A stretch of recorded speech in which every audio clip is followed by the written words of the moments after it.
जय हिंद। आशा करता हूं आप सब स्वस्थ होंगे। मेरा नाम है विक्रम कुमार। आज के इस वीडियो लेक्चर में हम लोग क्या पढ़ेंगे, इवेंट को। फ्रेंच रेवोल्यूशन में जो 14 जुलाई 1789 को इवेंट हुआ उसके बारे में पढ़ेंगे। इससे पहले वीडियो लेक्चर में कनेक्ट कीजिएगा कि मैंने क्या बताया था कि हमें पढ़ना क्या क्या है, कि फ्रांस के अंदर जो रेवोल्यूशन हुआ, आउटब्रेक ऑफ रेवोल्यूशन, उसके पीछे कौन कौन से रीजन रहेंगे, फ्रेंच सोसाइटी जो 18वीं सेंचुरी के दौरान है वो कैसी रहेगी, किस तरह से फ्रांस जो है आगे चल करके कॉन्स्टिट्यूशनल मोनार्क बनेगा और डायरेक्टरी रूल आएगा, रेन ऑफ टेरर होगा, फिर किस तरह से फ्रांस डिक्टेटरशिप में एस्टैब्लिश हो जाता है नेपोलियन बोनापार्ट के द्वारा। तो ओवरऑल हम इस सीक्वेंस में पूरे चैप्टर को पढ़ेंगे। लेकिन अभी क्या पढ़ने वाले हैं, अभी हम लोग इवेंट को पढ़ेंगे कि हुआ क्या था आखिर 14 जुलाई 1789 को। चलिए तो देखिए 14 जुलाई 1789 को जो सिटी ऑफ पेरिस है, फ्रांस का कैपिटल है city of Paris. The city of Paris was in a state of alarm. इसका मतलब समझ लीजिएगा क्या हुआ। देखिए चैप्टर आपका एक फ्लैशबैक कहानी की तरह स्टार्ट होता है। जो आज ये इवेंट हुआ है इसके पीछे के रीजन को हम आगे पढ़ेंगे, लेकिन आज क्या हुआ है पहले इसे समझ लेते हैं। तो 14 जुलाई डेट है, 1789 का ईयर है, सिटी ऑफ पेरिस ये फ्रांस का कैपिटल है। जब रात को लोग सो रहे थे, गुड नाइट, टेक केयर, तुम लोग मत बोल करके सो जाना, यहां पे ध्यान देना, उसके बाद सोना, ठीक है। स्टेट ऑफ अलार्म इसका मतलब क्या होता है, जो सिटी ऑफ पेरिस है वहां पे खतरे की घंटी, यानी कि ऐसी स्थिति में है उस समय पे सिटी ऑफ पेरिस जहां पे लोग डर में है। वहां पे एक ऐसी अवस्था है सिटी के अंदर जहां पे लोग कहीं ना कहीं डरे हुए। क्यों डरे हुए, क्या कारण? देखिए, king commanded troops to move into their city, rumours spread king would soon order the army to open fire upon the citizen. समझिएगा इस बात को कि जो 14 जुलाई को ये इवेंट हुआ है उसके पीछे क्या कारण रहा, क्यों लोग डरे हुए हैं और क्यों सिटी ऑफ पेरिस जो है स्टेट ऑफ अलार्मिंग सिचुएशन में है। देखिए एक रूमर्स स्प्रेड हुआ। क्या रूमर्स स्प्रेड हुआ? रूमर्स ये स्प्रेड हुआ कि किंग ने जो है ऑर्डर देने वाले हैं, किंग जो हमारे लुई 16 साहब हैं वो ऑर्डर देंगे।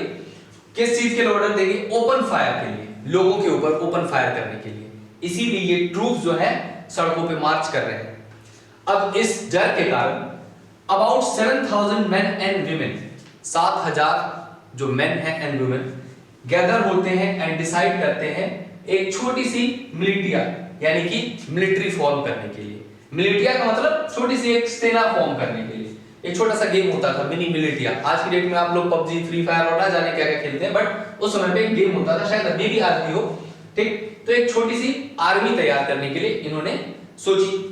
क्यों सोची आपको समझ में आ गया होगा, क्योंकि इनके भीतर एक डर का भाव था, क्योंकि इन्हें लगा इस रूमर्स के कारण कि हो सकता है राजा सुन ऑर्डर कर दे अपने कमांडर्स को उनके ऊपर ओपन फायर करने के लिए। इसलिए उन्होंने ये सोचा कि हम उससे पहले एक छोटी सी आर्मी अपनी तैयार कर लेते हैं, ठीक है।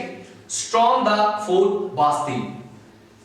इस छोटी सी आर्मी ने, यानी कि जब ये गैदर हुए 7000 से ज्यादा लोग, मेन एंड वीमेन ने, तो इन्होंने बास्टिल के किले को तोड़ दिया, डिस्ट्रॉय कर दिया, डिस्ट्रैक्ट कर दिया। क्यों किया होगा? In search of arms and animation. क्या होता है एमिनेशन और आर्म्स? देखिए बास्टिल के किले में इन्हें यह लगा कि यहाँ पे बहुत सारा हथियार होगा, बहुत सारे कैदी होंगे, उन्हें हम छुड़वा लेंगे और जो जितने भी तरह के हथियार वगैरह हैं वो हम यहाँ से लूट लेंगे, ठीक है। और बास्टिल के फोर्ट को क्यों? क्योंकि ये देखिए राजा का डेस्पोटिक सिंबल हुआ करता है। डेस्पोटिक मींस एक निरंकुश राजा जिसपे कोई अंकुश नहीं लगता है, वैसे राजा का ये किला था। जब भी कोई राजा या फिर कोई भी इंसान होता है जो एक अच्छे पद पे, एक पोस्ट पे होता है, तो अपने लिए कुछ ना कुछ ऐसा सिंबल बिल्ड करता है जो कि आगे हिस्ट्री में याद रखा जाए। तो बास्टिल का जो फोर्ट है वो भी एक डेस्पोटिज्म का सिंबल हुआ करता था, निरंकुशता का सिंबल हुआ करता था और लोग इससे बहुत नफरत करते थे, ठीक है। इसीलिए बास्टिल को किले को चुना। नेक्स्ट देखिए, the commander of the Bastille, जो वहां पे गार्ड वगैरह हुआ करते थे, उनको मार दिया गया इन लोगों के द्वारा और 7 प्रिजनर्स वर रिलीज। 7 कैदी, बहुत ज्यादा कैदी नहीं थे, इनमें 7 कैदी थे जिन्हें रिलीज करवा दिया गया। Fort Bastille was hated by the people. अभी मैंने आपको बताया कि लोगों के द्वारा बास्टिल का जो फोर्ट है उसे बहुत नफरत के निगाह से देखा जाता था। उसका कारण भी मैंने बताया कि ये जो डेस्पोटिक पावर ऑफ किंग इसे रिप्रेजेंट करता था, ठीक है ना, because it stood for the despotic power of king. Now fort was demolished. जो बास्तिल का किला था उसे पूरी तरह से ध्वस्त कर दिया गया और जो इसके स्टोन फ्रेगमेंट्स हुआ करते थे, its stone fragment sold in the market to all those who wish to keep souvenir of its destruction. जो लोग इस डिस्ट्रक्शंस को आगे, इस पास्ट को आगे याद रखना चाहते थे, इस डिस्ट्रक्शंस को, उनके पास ये छोटे छोटे स्टोन फ्रेगमेंट्स, किसके, बास्तिल फोर्ट के जो स्टोन फ्रेगमेंट्स हैं उसे सोल्ड कर दिया गया, बेच दिया गया मार्केट में. जो लोग अपने साथ इसे ले जाना चाहते थे याद के तौर पे, उन्हें. The day witness rights both in Paris, यानी कि सिटी के अंदर भी ये हुआ, और country side. Country side means जो विलेज के आसपास वाले, यानी कि शहर के आसपास वाले जो छोटे मोटे क्षेत्र हो गए, जो आप कह सकते हैं कंट्री साइड, यानी कि अराउंड द विलेज. यहां पे दोनों जगह पे आम तौर पे ये विटनेस किया गया कि उस दिन बहुत सारे राइट्स हुए. ठीक है. Price of bread was very high. देखिए वहां का भोजन था ब्रेड, हम लोगों का जैसा होता है, एक बोला जाता है पाव रोटी. बचपन में ऐसा लगता था पाव रोटी पाव से बनाया जाता है, बट ऐसा नहीं है. ब्रेड जो हुआ है वहां पे स्टेपल डाइट हुआ करता था. तो हुआ क्या कि उसकी प्राइस बहुत हाई हो गई. इसे आप इकोनॉमिक कॉज में भी पढ़ेंगे कि फूड ग्रेन्स की जो सप्लाई है वो बहुत ज्यादा कम हो गया था, डिमांड मार्केट में बढ़ गया था. ठीक है, क्योंकि पॉपुलेशन बहुत ज्यादा बढ़ गया था. ठीक है, तो ब्रेड की जो प्राइसेस है वो हाई हो गई. अब क्या हुआ, people were protesting against it, क्योंकि लोगों को भाई खाने के लिए नहीं मिलेगा तो इसके अगेंस्ट प्रोटेस्ट तो करेंगे ना. तो ऑब्वियस बात है, जब ब्रेड का प्राइस हाई हो गया तो लोगों ने इसके अगेंस्ट प्रोटेस्ट करना शुरू कर दिया. This due to this beginning of a chain of events finally led to the execution of king.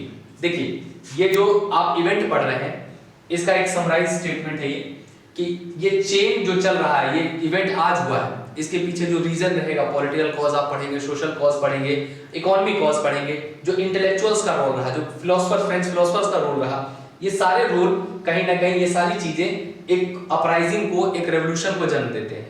तो इन सभी के बाद जो होता है वो क्या होता है, execution of king. The Louis 16 का एग्जीक्यूट कर दिया जाता है. और देखिए ये एग्जीक्यूशन जो हुआ ना, लोगों ने इतना एंटिसिपेट भी नहीं किया था कि राजा तक को एग्जीक्यूट किया जाएगा. Most people did not anticipating such outcome. लोगों ने ये एक्सपेक्ट भी नहीं किया होगा, एक्सेप्ट भी नहीं किया होगा कि ऐसा हो सकता है, ऐसी उम्मीद भी नहीं की होगी, लेकिन ये हुआ. अब देखिए ये हो तो गया इवेंट, लेकिन कैसे हुआ और क्यों हुआ, इसी को आप अगले वीडियो में पढ़ेंगे, इसके पीछे कारण क्या था.